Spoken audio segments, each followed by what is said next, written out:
네, 오늘 모신 분은 심리연구소 함께의 김태형 소장님이십니다. 어서 오세요. 네, 안녕하십니까.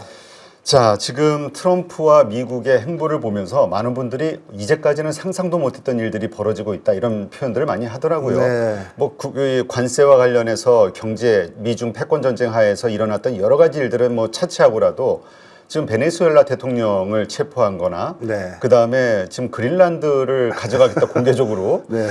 마치 전쟁을 나토화 할 것처럼 네. 이 일련의 일어나는 행동들을 보면서 미국이 확실히 세계 경찰로서의 어떤 그 뭐라 그럴까요? 도덕적 관점 이런 다 이제 벗어던진 거 아니냐 이런 의견들 많거든요. 네. 어떻게 보십니까? 사실 트럼프 개인의 돌출 행동으로 보는 분들도 있는데 그렇다기보다는 저는 미국 지배층, 지배 세력의 균열을 보여준다라고 생각합니다. 그러니까 미국 지배층은 대체로 뭐 네오콘이라고 부르는 세력들이 주도해 왔다고 볼 수 있는데요. 거기에 이제 금융자본이 결합하고, 근데 트럼프는 그 안에서 등장한 좀 새로운 어떤 세력이죠. 네. 그러니까 마가라고 요즘 부릅니다. 그러니까 트럼프가 대표하는 마가 진영이 어떤 입장이냐가 이제 중요한 때인데, 이 네오콘들은 전통적으로 미국은 세계 경찰 국가다. 한마디로 세계 유일의 패권 국가다. 이 입장이 확고합니다. 근데 트럼프를 중심으로 한 마가 진영은 야, 그거는 옛날에 힘 있을 때나 하는 얘기고 지금 미국이 우리가 지금 힘이 있냐? 제조업도 다 망했지. 뭐 부채는 산더미 같지. 그다음에 군사력도 뭐 옛날 같지 않지. 뭘 세계 경찰을 하고 세계를 지배한다 그러냐. 이제 그건 어렵다. 그러니까 현실적으로 세계의 지배는 불가능하다는 걸 인정하고 그냥 지역 패권 국가로 남자. 이게 마가 쪽 입장이라고 네. 보시면 되겠습니다. 그래서 그게 트럼프가 옛날부터 주장하다가 결국 집권하고 나서 국가안보전략 보고서라고 해서 NSS 보고서를 수정한 것을 확실하게 이제 뭐랄까요 법제화가 됐다 그럴까요? 정착이 됐는데 여기에서 크게 변한 게 바로 과거의 중국 주적론 포기입니다. 그 전까지의 미국 정부는 제1주적을 중국으로 삼아서 중국을 고립 압살 내지는 억제하는 것을 1순위 목표로 담았는데 그거 빼버렸어요. 뒤로 빼버리고 본토 방어를 1순위로 넣으면서 서문에다 이런 얘기를 합니다. 미국이 아틀라스처럼 세계를 치는 시대는 끝났다. 그러니까 한마디로 우리 세계 패권 국가, 경찰 국가 이제 끝났다. 이걸 선언한 겁니다. 이 보고서에서. 그런데 여기서 이제 그 다음에 이제 본심이 나오죠. 뭘 하려고 하는지. 서방구에서 미국의 우위를 회복하겠다. 라는 얘기가 나오고요. 이게 서방구가 아메리카 대륙입니다. 그 다음에 멸로주의를 제어하긴한다. 이것도 역시 이제 서방구 얘기고요. 서방구의 경쟁국들이 이 지역에 뭐 군사력을 배치하거나 위협적 역량을 갖추는 것, 전략적으로 중요한 자산을 소유하거나 통제하는 것 역시 허용하지 않을 것이다. 이렇게 선언했는데 아주 간단하게 요약하면 이제 세계의 패권은 포기할 테니까 이 아메리카 대륙에 대한 내 영역권, 쉽게 하면 나와바리라고 보통 얘기하는데 이거 인정해달라. 그러니까 뭐 러시아 너희들 힘세니까 뭐 유럽 알아서 먹든지 말든지 마음대로 하고 중국도 아시아 마음대로 해라. 그 대신 아메리카 대륙은 내 거다. 건들지 마라.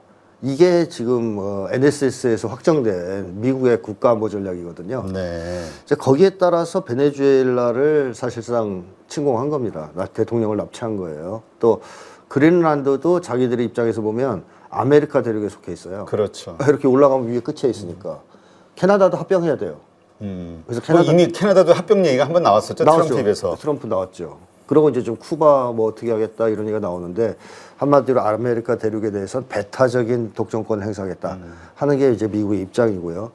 여기서 이제 트럼프가 그걸 충실히 대변하면서 마가 진영의 대표로서 대통령까지 되고 뭐 오락가락 행보를 보이는데 일관되게 하나 나오는 거는 분명합니다. 트럼프는 세계를 떠받치는 아틀라스 역할을 안 하겠다는 얘기는 핵 무장 강국과는 충돌하지 않겠다는 얘기입니다. 네. 그러니까 트럼프는 러시아하고는 지금 관계 정상화를 추구하고 있고요. 중국과도 화해하려고 합니다. 부딪혀봤자 이거 어렵다. 북한과도 화해를 하려고 합니다. 대화를 하려고 해요. 그러니까 이 세 핵 무장 국가들, 미국에 반대하는 세 핵무장 국가들하고는 안 싸우겠다는 거고 나머지 나라들 있지 않습니까? 만만한 나라들은 다 가서 조져서 털어먹겠다. 뭐 거의 그런 이제 지금 짓을 하고 있는 건데 뭐 굳이 얘기하자면 트럼프 입장은 이 지구촌을 깡패들이 나와바리 이렇게 나누는 거 있지 않습니까? 뭐 강남은 너희가 먹고 뭐 우리는 서쪽을 먹고 이거 지금 하자고 얘기하는 거예요. 근데 어떤 분들은 그렇게 보더라고요. 그렇게 하는 미국의 상황은 결국 이 창고에서 인심 난다고 너무나 어려운 그만큼 절박한 경제 상황 네. 아니면 국가적 위기 상태에 빠져 있기 때문에 그렇게 하고 있다라고 보는 분도 있더라고요. 아, 그거 당연한 얘기죠. 미국이 힘이 있다면 일국 패권을 포기할 리가 없죠. 옛날에 미국은 전 세계를 다 지배했지 않습니까? 그렇죠. 자기 마음대로 했고. 근데 그 시절은 끝난 걸 인정하는 거니까 그만큼 미국의 국력이 약화됐다는 걸 의미합니다. 그러니까 사실 미국이 세계를 지배하는 패권의 세 축은 군사력, 그다음에 달러, 그다음에 문화입니다. 그러니까 군사적 패권이 무너진 것은 군사력에서 오히려 러시아나 중국 쪽이나 밀리고 있다. 심지어는 북한한테도 좀 밀리는 게 있어요. 최신 무기에서. 그게 드러난 것이 바로 우크라이나 전쟁이죠. 우크라이나 전쟁은 미국의 네오콘 세력이 오랫동안 준비시켜서 우크라이나군을 유럽 최강의 군대로 육성해서 러시아를 침략하게 만든 전쟁으로 봐야 됩니다. 근데 그 전쟁에서 아직 다 털려서 지금 졌어요. 지게 생겼습니다. 그러니까 미국이 여기서 깨달은 거죠. 힘으로 러시아, 중국, 북한을 이긴다는 것은 만만치 않겠다. 이긴다 하더라도 피해가 너무 크겠다. 그러니까 요거는 좀 빼자. 그러니까 군사적 우위도 이제 없다라는 것이고요. 두 번째는 달러 패권도 옛날 같지 않습니다. 예를 들면 뭐 위안화로 결제하는 비중이 지금 굉장히 높거든요. 그래서 달러의 가치가 계속 떨어지고 있고, 따라서 달러 패권도 뭐 어렵다. 페트로 달러라고 하지만 사우디도 그 협약을 깼을 정도니까. 마지막으로 문화적 패권이라는 것은 뭐 헐리우드 영화라든가 미국식 그렇죠. 가치, 뭐 민주주의, 인권 뭐 이런 건데 트럼프가 이거 다 날려버렸어요. 그렇죠. 그러니까 옛날에는 미국 하면 좀 그런 이미지가 세계적으로 있었는데 그렇지. 뭔가 도덕적 우위가 있었죠. 그렇죠. 근데 지금은 누가 봐도 전 지구촌 최고의 깡패다. 뭐 중국이랑 뭐가 다르지? 그렇죠. 요새 그런 얘기 많이들 오히려 하더라고요. 더하다. 뭐 이런 얘기도 하죠. 그러니까 트럼프가 등장하면서 미국이 사실상 가졌던 소프트 파워도 다 무너진 겁니다.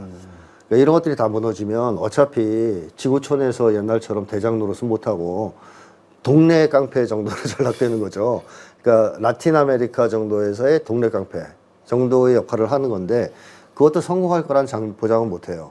지금 미국 자체의 상황이 너무 안 좋습니다. 그러니까 예를 들면 그 국가부채 문제 다들 아시겠지만 그렇죠. 2025년 11월 기준에 38조 달러를 넘어섰는데요. 이게 GDP 대비 125%이고 이자 비용만 거의 뭐 1년에 1조라는 얘기가 나오던 상황인데 그래서 국방비를 초월했다.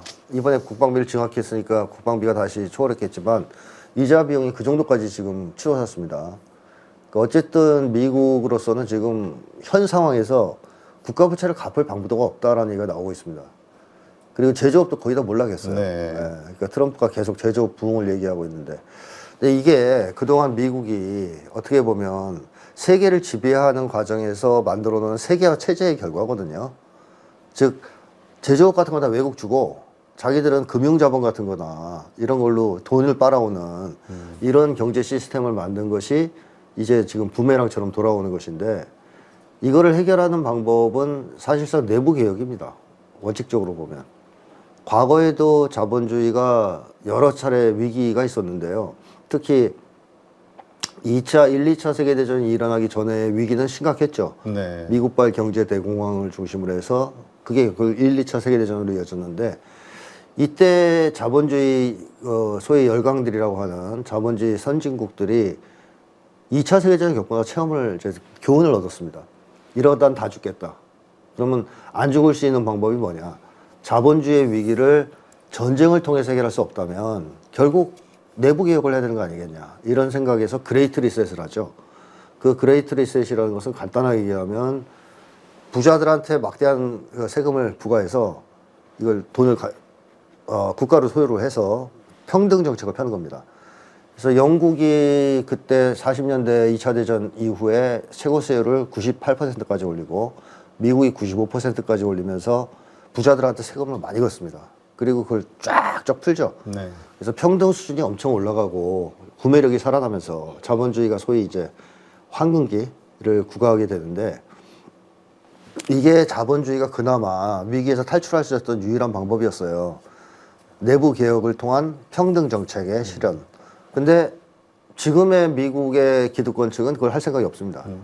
그러니까 자기들은 막대한 돈을 가지고 있지만 그걸 풀 생각 없고 네. 양보할 생각 없고 또 그렇다고 해서 그 당시처럼 과거 1, 2차 세계대전 시기처럼 전쟁을 벌여서 열강끼리 싸워서 식민지를 쟁탈해서 이 문제를 해결할 수 있는 가능성도 없어졌어요. 그렇죠. 그래서 미국이 고육지책으로 쓰고 있는 게 초강대 국가는 어차피 핵이 있으니까 전쟁하면 안 될 것이고 약소국들을 침략하거나 털자 쪽으로 지금 움직이는 건데 결국 미국이 지금 위기에 처했기 때문에 나오는 현상입니다. 만약에 안정돼 있고 잘 나가고 있다, 경제가 좋다, 그럼 이런 짓은 안 할 겁니다 아마. 네. 참 이런 상황에서 근데 좀 하나 우리가 특별하게 좀 눈길이 가는 게 뭐냐면 그래도 이제 좀 이렇게 체면 같은 게 있었잖아요. 네. 이렇게 명분. 네. 근데 요즘은 그냥 노골적으로 다 벗어던졌죠. 네, 다 그냥 직접적이고 약간 정말 침략자라는 표현을 사용할 정도로 언론들에서 직접적인 그런 표현들을 하는 게 그게 의도적인 것일까 아니면 그냥 트럼프 대통령 개인의 어떤 캐릭터라고 봐야 될까 전략일까 되게 좀 헷갈리긴 해요. 두 가지가 다 결합된 겁니다. 제가 볼 때는 하나는 미국이 여유가 없다는 걸 보여주는 거고요.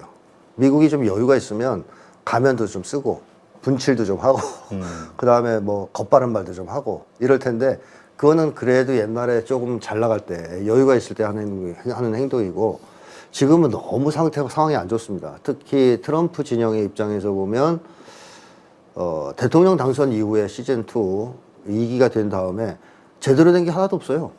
말로는 큰 소리 빡빡 치고 했지만 뭐 우크라이나전도 아직 못 끝냈고 또 미국의 심각한 경제 문제, 물가 문제 이런 것도 거의 손을 대지 못하고 잡지를 못하고 있습니다. 그러다 보니까 지금 지지율이 바닥을 치고 있지 않습니까? 그렇죠.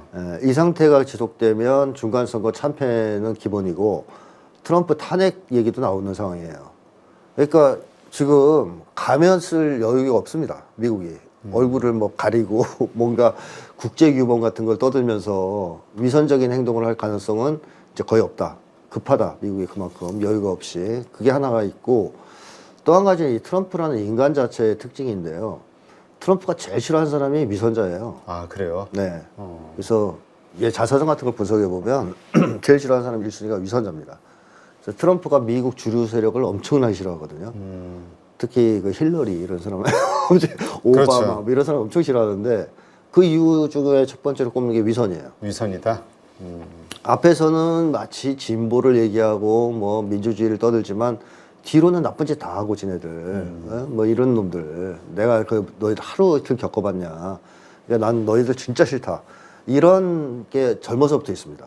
그러니까 위선자를 일단 싫어하고요. 그러니까 트럼프라는 사람 자체가 성향이 일단 솔직함이 굉장히 강해요. 솔직하긴 해요. 그러니까 속에 있는 게 별로 안 좋아서 그렇지 그걸 숨기는 사람이 아닙니다. 다 드러내는 쪽이죠. 그렇죠. 오히려 억제를 못해서 좀 비밀을 유지 못하는 면도 있거든요. 그러니까 그 정도로 막 다 드러내거든요. 그러니까 트럼프 체질상 가면 쓰고 베네수엘라 들어가면서 민주주의를 위하고 이런 얘기 할 수 있는 사람이 안 돼요. 그냥 솔직하게 석유 얘기를 하는 거예요, 계속. 그치. 사실 그 우리가 중세 시대 때 보면은 그 침략의 명분이 선교였죠. 맞습니다. 성경을 들고 신부들이 네. 먼저 이렇게 들어가면서 종교 탄압을 받게 하고. 종교를 바꿔야 된다라는 명분으로 그쵸. 착취가 시작이 됐죠. 그래서 선교사를 박해했다. 그거 이제 보복하러 가서 그게 개방시키고 뭐 그런 얘기도 하고 뭐 등등의 명분을 내세웠었죠. 근대화를 시켜준다라든가 또는 뭐 독재 정권을 응징한다든가 등등 대량 살상 무기를 뭐 제압한다든가 이런 이유가 있었는데 트럼프 이번에 너무 솔직합니다. 베네수엘라 들어오고 나와서 석유 얘기만 합니다. 석유 먹으러 왔다. 본능에 충실하군요. 네, 목적에. 아주 솔직하죠. 그리고 그걸 드러내는 걸 꺼리지 않는 사람이죠. 따라서 미국이 지금 국가적으로 여유가 없다는 것과 트럼프 개인의 성향 이런 것이 맞아떨어지면서 그야말로 맨 얼굴을 다 보여주고 있다. 그렇죠. 깡패로서의.